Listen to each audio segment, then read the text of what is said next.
दोस्तों, एक तोता ने बताया कि ये 3 काम मनुष्य को रंग से राजा बना देते हैं।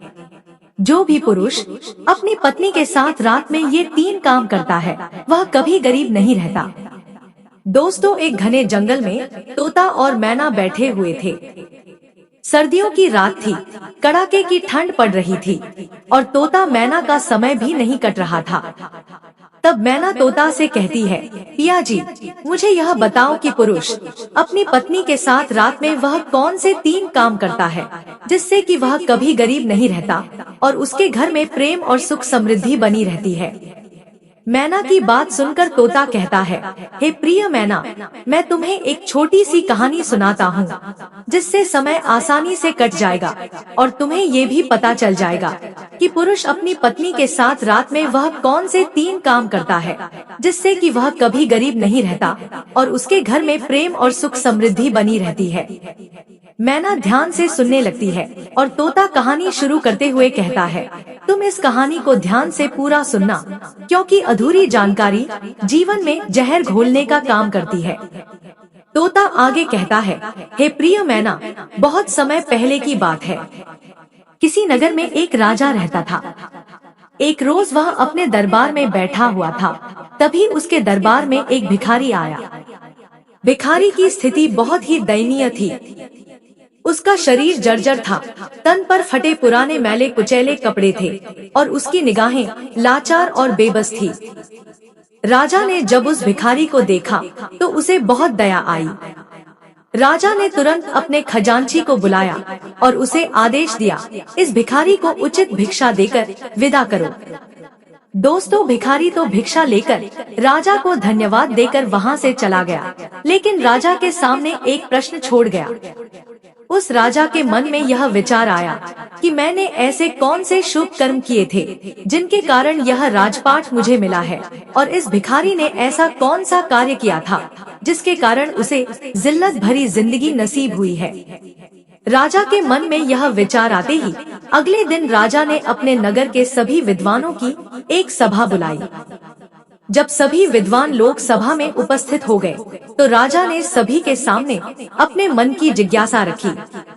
उस राजा ने विद्वान जनों से कहा कि हे विद्वान पुरुषों, मैंने आप लोगों को यहाँ बुलाकर इसीलिए कष्ट दिया है ताकि मैं अपनी एक समस्या का निराकरण आप लोगों से करा सकूं।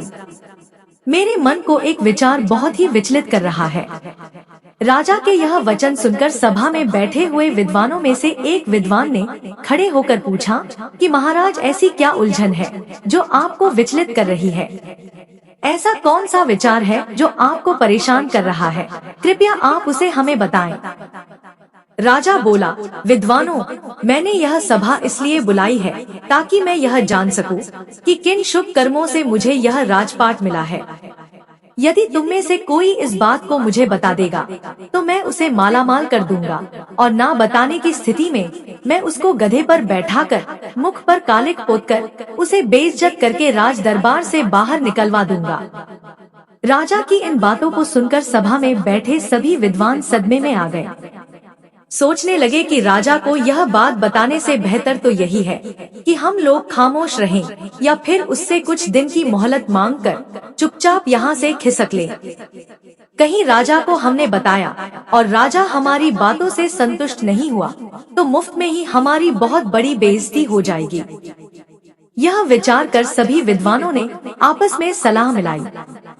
सलाह मिलाकर सभी विद्वानों ने राजा से कहा कि महाराज, हम आपके इस प्रश्न का उत्तर तो दे देंगे कि किस पुण्य कर्म के कारण आपको राजपाट नसीब हुआ है, लेकिन उसके लिए आपको हमें कुछ दिन की मोहलत देनी होगी।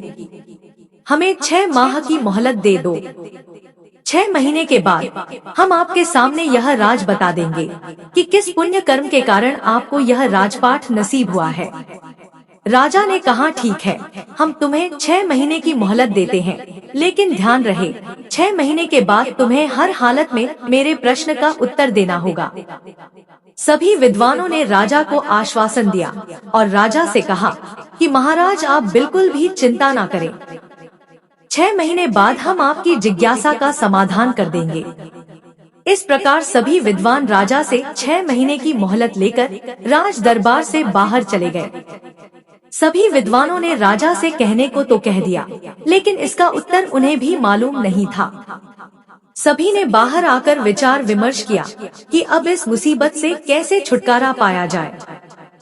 सभी विद्वान मौन थे, इसका हल किसी को भी मालूम नहीं था। तभी उनमें से एक विद्वान बोला, अरे भाई लोगों, अभी तो हमारे पास में पूरे 6 महीने हैं। 6 महीने आराम से गुजारो, जब समय आएगा तब देखा जाएगा। भविष्य की चिंता करके वर्तमान क्यों बर्बाद करें। सभी ने एक सुर में हाँ मिलाई और सभी विद्वान यह वादा करके कि आज से 6 महीने बाद हम सभी लोग नगर के बाहर तालाब पर इकट्ठे होंगे और जैसे भी उत्तर पता चल जाएगा वह एक दूसरे को बता देगा। इस तरह सभी लोग एक दूसरे से वादा करके एक दूसरे से विदा लेकर अपने अपने घर को चले गए और अपने घर के कार्यों में व्यस्त हो गए। दिन गुजरे, महीने गुजरे और गुजरते गुजरते वह समय भी आ पहुंचा जिसके अगले दिन राजा को उसके सवाल का उत्तर देना था। वादे के अनुसार एक बार फिर से सभी विद्वान नगर के बाहर बने हुए तालाब पर इकट्ठे हुए। सभी ने एक दूसरे से पूछा, क्या किसी को उत्तर पता चला? तो सभी का एक ही जवाब था कि हम तो इस प्रश्न का कोई जवाब नहीं ढूंढ पाए। जब सबको यह पता चला कि राजा के प्रश्न का उत्तर किसी के पास नहीं है, तो यह जानकर सभी चिंतित हो गए और सोचने लगे कि अब क्या किया जाए।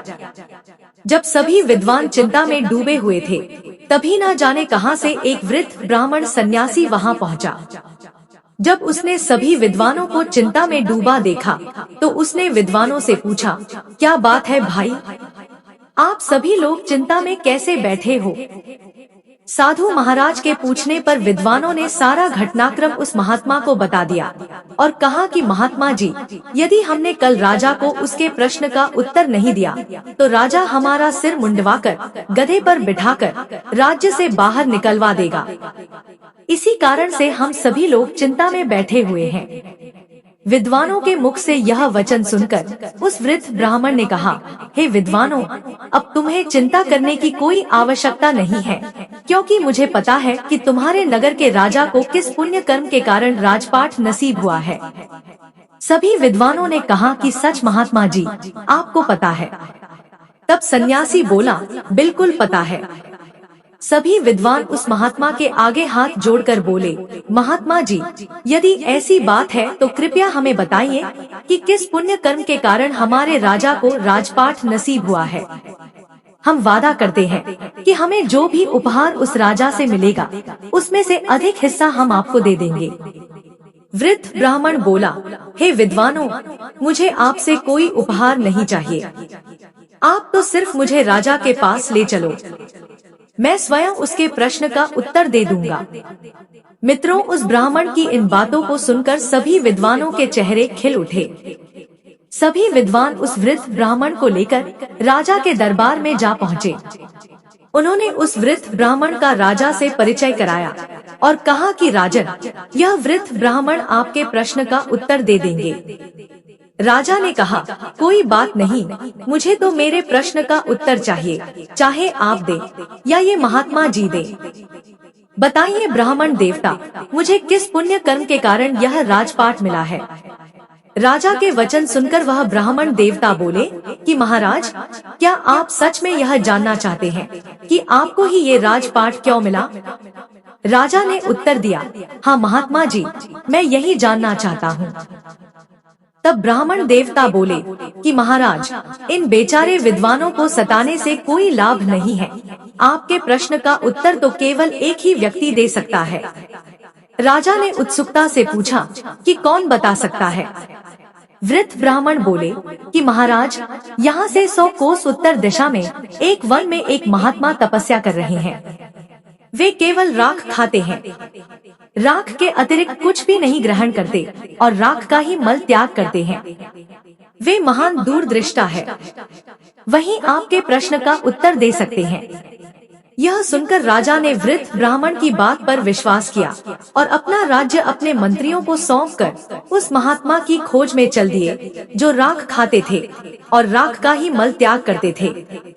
कई दिनों के सफर के बाद राजा अंततः उस वन में पहुँचे जहाँ वह महात्मा तपस्या कर रहे थे। राजा ने हाथ जोड़कर महात्मा जी की एक परिक्रमा की और महात्मा जी के सामने हाथ जोड़कर खड़े हो गए। 2 घंटे बाद महात्मा की समाधि टूटी। जब उन्होंने राजा को अपने सामने हाथ जोड़े खड़ा पाया तो महात्मा ने पूछा कि भाई तुम कौन हो? देखने में तो तुम राजा जैसे लगते हो, फिर तुम इस निर्जन वन में क्या कर रहे हो? राजा ने महात्मा को अपना परिचय दिया और वहां आने का कारण बताया। इस पर महात्मा ने कहा कि राजन, मैं भी तुम्हारे प्रश्न का उत्तर देने में असमर्थ हूँ, लेकिन यहाँ से 50 कोस दूर उत्तर में एक अन्य महात्मा तपस्या कर रहे हैं। वे आग खाकर जीवित रहते हैं। तुम उनके पास चले जाओ, वे तुम्हारे प्रश्न का उत्तर अवश्य देंगे। महात्मा की इन बातों को सुनकर राजा कुछ पल के लिए निराश अवश्य हुआ, किंतु फिर नए उत्साह के साथ महात्मा द्वारा बताए गए मार्ग पर उस साधु की तलाश में आगे बढ़ चला। शीघ्र ही उसने उस साधु को खोज लिया जो अग्नि में तपस्या कर रहे थे और केवल आग खाकर जीवित रहते थे। वह साधु भी समाधि अवस्था में बैठे तपस्या कर रहे थे। कुछ देर बाद जब महात्मा की समाधि टूटी तो उन्होंने राजा को आदर पूर्वक खड़ा देखा। महात्मा ने राजा से वहां आने का कारण पूछा। राजा ने उन्हें अपनी समस्या बताई। राजा की बात सुनकर साधु ने कहा, सुनो राजन, यह सत्य है कि मैं बहुत दिनों से तपस्या कर रहा हूँ, किंतु अनेक रहस्य ऐसे हैं जिन्हें मैं भी नहीं जानता। तुम्हारा प्रश्न भी कुछ ऐसा ही है, मैं इसका उत्तर देने में असमर्थ हूँ। जब राजा साधु महाराज के इन वचनों को सुनता है तो निराश हो जाता है। राजा महात्मा जी से कहता है कि हे प्रभु, तब तो मेरा इतनी दूर आना व्यर्थ ही गया। मैं तो बड़ी आशा लेकर आपके पास आया था कि आप मेरी समस्या का अवश्य समाधान कर देंगे। जब साधु महाराज राजा को अत्यंत उदास देखते हैं तो कहते हैं कि हे राजन, निराश मत हो। मुझे तुम्हारे प्रश्न का उत्तर पता नहीं है, लेकिन मैं उस व्यक्ति को भली भांति जानता हूँ जिसके पास तुम्हारे सभी सवालों के उत्तर है। राजा ने कहा, ठीक है महाराज, आप उनका ही पता बता दीजिए। इतनी दूर आया हूँ तो मैं उनसे भी मिल लेता हूँ। महात्मा जी बोले, सुनो राजन, यहाँ से 50 मील आगे नीलगढ़ नाम का एक शहर है। उस शहर में रामू नाम का एक प्रतिष्ठित वैश्य रहता है। उसकी पत्नी इस समय गर्भवती है और अब से 2 दिन बाद उसके घर एक पुत्र का जन्म होगा।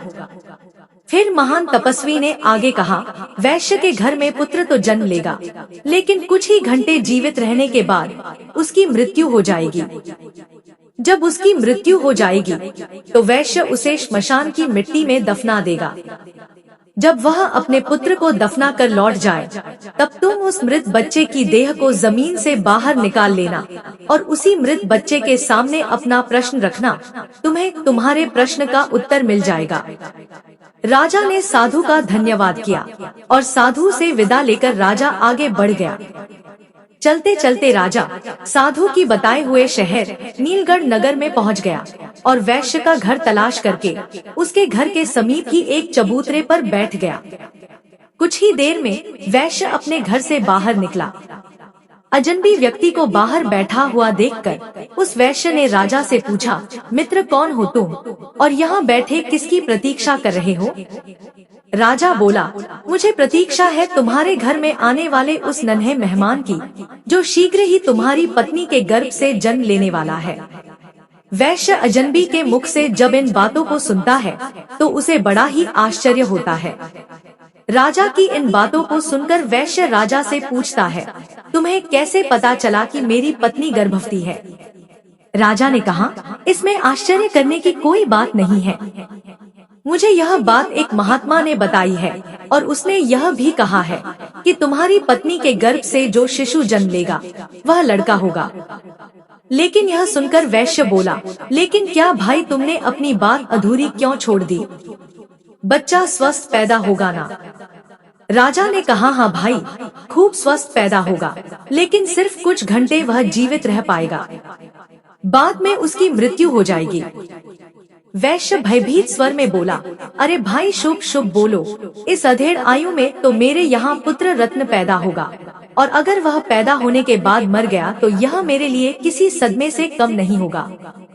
राजा ने कहा, भाई, जो सत्य है वह मैंने तुम्हें बता दिया। जब वह वैश्य अजनबी के मुख से इन बातों को सुनता है तो अपने पुत्र को बचाने की खातिर कई वैद्य हकीम को बुला लेता है, लेकिन विधाता के लिखे को कौन मिटा सकता है। होता वही है जो मंजूर प्रभु को होता है। उस वैश्य ने अपने पुत्र को बचाने का भरसक प्रयास किया, लेकिन उसकी कोई युक्ति काम नहीं आई। महात्मा के बताए अनुसार वैश्य की पत्नी के गर्भ से एक पुत्र ने जन्म लिया। खूब खुशियां मनाई गई, लेकिन 4 घंटे बाद ही बच्चे की सांस उखड़ने लगी। सभी वैद्य हकीम ने बच्चे को बचाने के लिए खूब जतन किए, लेकिन उनका कोई प्रयास सफल नहीं हुआ और वह बच्चा 4 घंटे की आयु जीकर शांत हो गया, यानी उसकी मृत्यु हो गई। जिस घर में कुछ देर पहले तक खुशी की शहनाई बज रही थी, खुशी का माहौल था, बच्चे के प्राण त्यागने से एकदम से मातम सा छा गया। वैश्य के घर में हाहाकार मच गया। वैश्य ने छाती पर पत्थर रखकर अपना कर्तव्य पूरा किया। उसने अपने बच्चे के शव को कपड़े में लपेटा और श्मशान के लिए चल दिया। शमशान पहुंचकर वैश्य ने एक गड्ढा खोदा और उस गड्ढे में अपने कलेजे के टुकड़े को दफन कर दिया।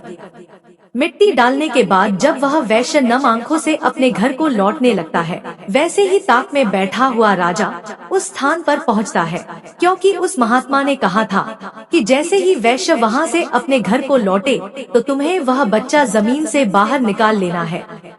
यदि तुमने थोड़ा भी विलंब किया तो फिर तुम्हारे प्रश्न का उत्तर नहीं मिल पाएगा। इसलिए राजा वैश्य के जाते ही उस स्थान पर आता है और गड्ढे की मिट्टी हटाकर बच्चे को बाहर निकाल लेता है। जैसे ही वह राजा बच्चे को कपड़े से अलग करता है तो उसके आश्चर्य की सीमा नहीं रहती है। होता यह है कि वह मरा हुआ बच्चा फिर से जीवित हो जाता है और राजा से कहता है, क्या हुआ भाई, तुमने मेरी चिर निद्रा में क्यों विघ्न पैदा किया है। बच्चे की इन बातों को सुनकर राजा अपना प्रश्न उस बच्चे को बताता है और कहता है, मैं अपने प्रश्न के उत्तर के लिए तुम्हारे पास में आया हूँ। एक तुम ही हो जो मेरी शंका का समाधान कर सकते हो। राजा ने जब उसको अपनी समस्या बताई तो वह बालक बोला, भाई सुनो, जिस कारण से या जिस कर्म से तुम्हें यह राजपाट नसीब हुआ है वह एक लंबी कहानी है। यदि तुम यह जानना ही चाहते हो तो मैं वह कहानी तुम्हें संक्षेप में सुनाता हूँ। भाई, इस जन्म में तुम राजा हो। इस जन्म से पहले यानी पूर्व जन्म में तुम मेरे मामा भाई थे। राजा आश्चर्य से बोला, मैं तुम्हारा भाई था। तो बालक बोला, हाँ राजा, पूर्व जन्म में हम 4 भाई थे। तब हम एक आश्रम में रहकर विद्या अध्ययन किया करते थे। पहले के समय में एक विद्यार्थी का जीवन एक सन्यासी की तरह होता था। ब्रह्मचर्य का पालन करना, भिक्षा मांगकर भोजन करना और भी कई नियम थे जो एक विद्यार्थी को पालन करने होते थे। उन्हीं नियमों का पालन करते हुए हम 4 भाई एक साथ एक आश्रम में विद्या अध्ययन कर रहे थे। हम 4 भाई आश्रम के नजदीक नगर में भिक्षा मांगने जाया करते थे और जो कुछ भी भिक्षा हम 4 भाइयों को प्राप्त होती थी उसे हम 4 भाई मिलजुल कर बांटकर खा लिया करते थे। इस तरह से हम 4 भाई आश्रम में रहकर विद्या अध्ययन कर रहे थे और यह क्रम कई वर्षों तक ऐसे ही चलता रहा। किंतु एक दिन हम लोगों से एक बहुत बड़ी गलती हो गई। राजा ने उत्सुकतावश पूछा, गलती क्या थी। बालक बोला, राजन बीच में मत बोलो, बस तुम मेरी बातों को सुनते रहो, क्योंकि मेरे पास बहुत ही कम समय बचा हुआ है। यदि वह निकल गया तो तुम्हारा उत्तर भी अधूरा रह जाएगा। राजा बालक की जब इन बातों को सुनता है तो एकदम से चुप हो जाता है। बच्चा आगे कहानी बताते हुए कहता है, हे राजन, एक दिन रोज की तरह हम 4 भाई भिक्षा मांगने के लिए निकले। कई लोग के घरों पर जाकर हमने भिक्षा के लिए आवाज लगाई, लेकिन किसी भी दरवाजे से हमें अन्न का एक दाना नसीब नहीं हुआ। उस दिन हम 4 भाई खाली हाथ ही आश्रम लौट आए, क्योंकि हम 4 भाइयों में से किसी को भी भिक्षा नहीं मिली थी। इस कारण हमने वह रात खाली पेट ही गुजारी। दूसरे दिन भी हम 4 भाइयों के साथ कुछ ऐसा ही हुआ। उस दिन भी हमें अन्न का एक दाना नहीं मिला और तीसरा दिन भी हम लोगों ने भूखे रहकर ही गुजारा।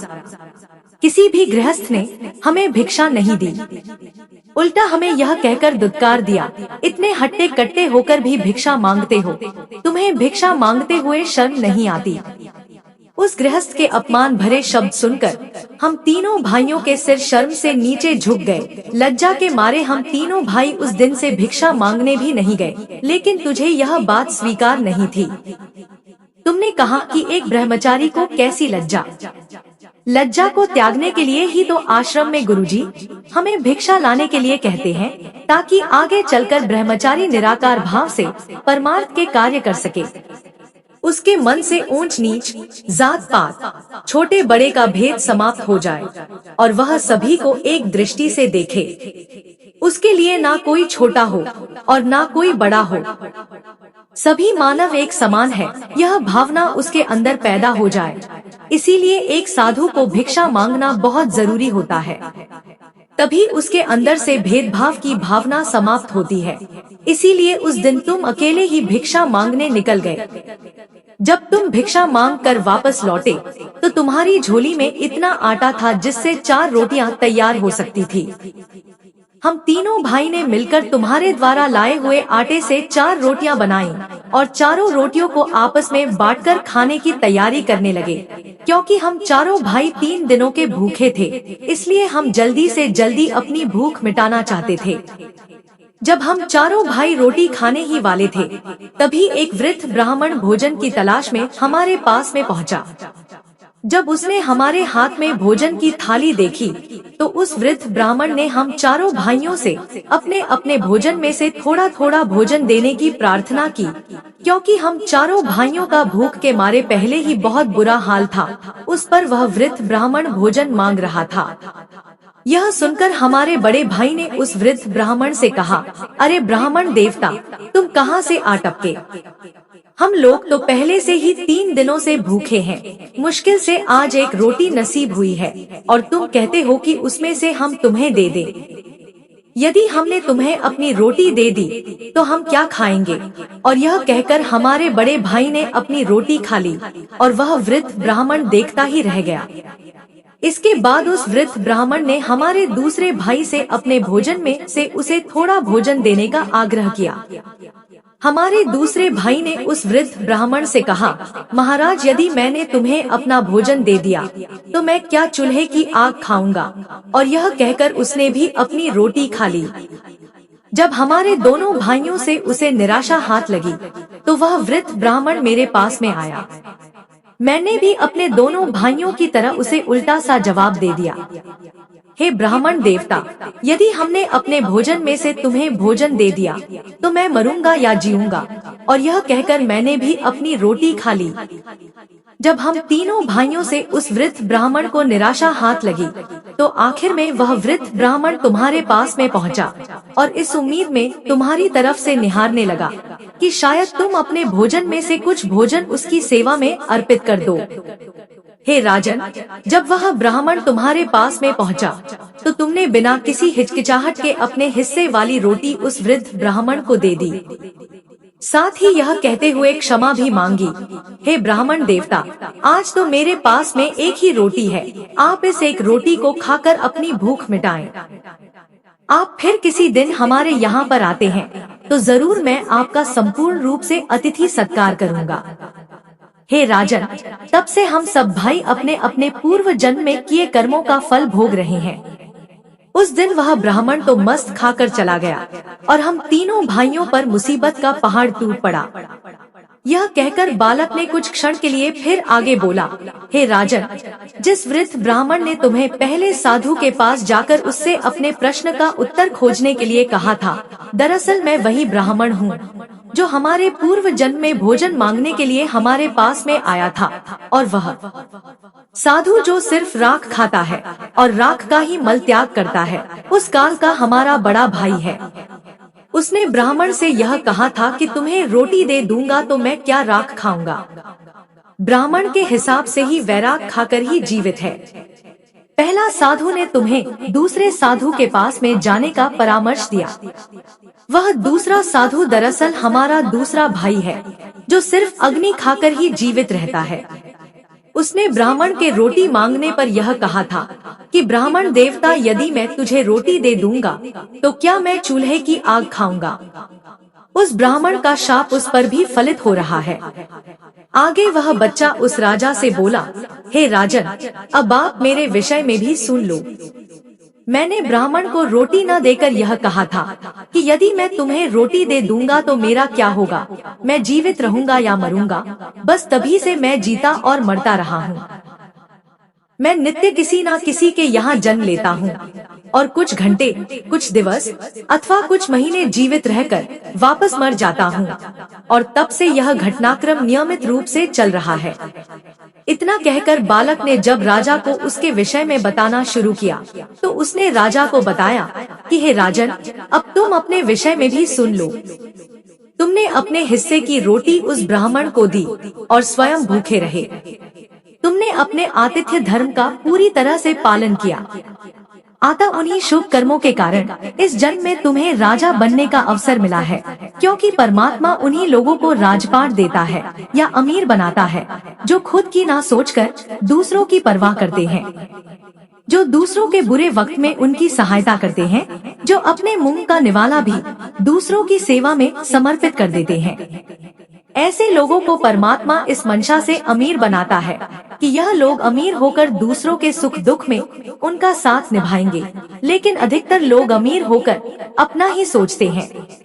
वे यह भूल जाते हैं कि यह अमीरी हमें हमारे पिछले जन्म के पुण्य फलों के कारण प्राप्त हुई है और परमात्मा ने हमें दूसरों की सहायता के लिए अमीर बनाया है।